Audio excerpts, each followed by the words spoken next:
السلام علیکم. آپ ملاحظہ فرما رہے ہیں وائس آف لیگل رائٹ اور میں ہوں آپ کا ہوسٹ طالب نقوی ایڈوکیٹ. ناظرین، آج کچھ لائٹ کی کمی کی وجہ سے آپ کو شاید تکلیف اٹھانا پڑے، لیکن ہم جو بات کرتے ہیں وہ بات اب تک تو انشاءاللہ ضرور پہنچے گی. اور ہم بات کرتے ہیں مظلومین کی، اپنے حق کے لیے لڑنے والوں کی.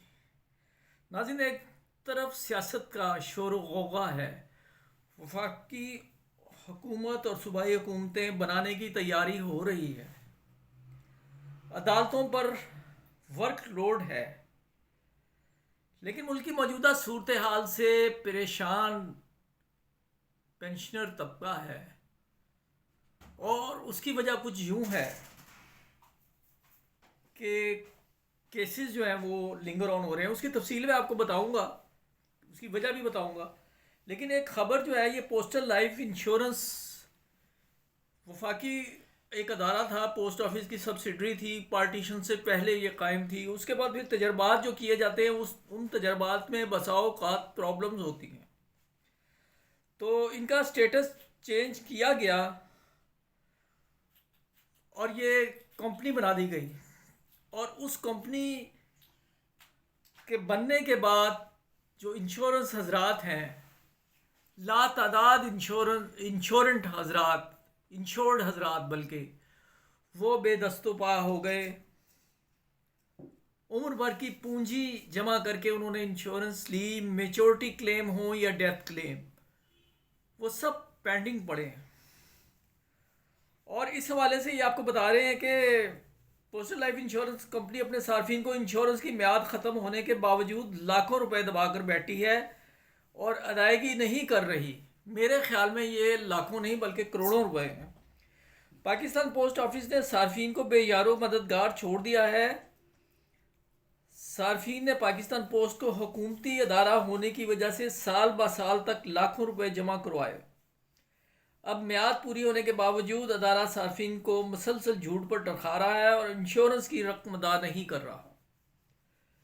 بے شمار لوگ اس دھوکے کی وجہ سے اپنی رقم کی ادائیگی کے منتظر ہیں. ارباب اختیار حکومت سے مدد کی درخواست ہے، متاثرین سے بھی درخواست ہے کہ اپنے حق کے لیے ہر فورم پر آواز اٹھائیں. اور ہم نے اپنا یہ فریضہ سمجھتے ہوئے آپ کے روبرو یہ بیان کر دیا ہے.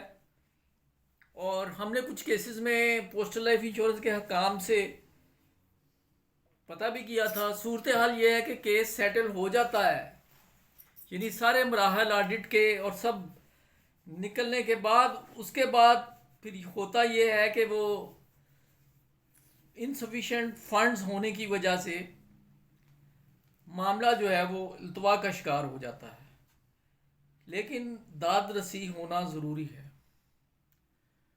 اور ناظرین، اس وقت جو ہے وہ صورتحال یہ ہے کہ ای او بی آئی کے بھی اور پی ٹی سی ایل اور نیشنل بینک آف پاکستان، ان کے جو معاملات ہیں امپلائیز کے، مجموعی طور پر امپلائیز اور پینشنرز کے بہت سے معاملات جو ہیں وہ پینڈنگ ہیں.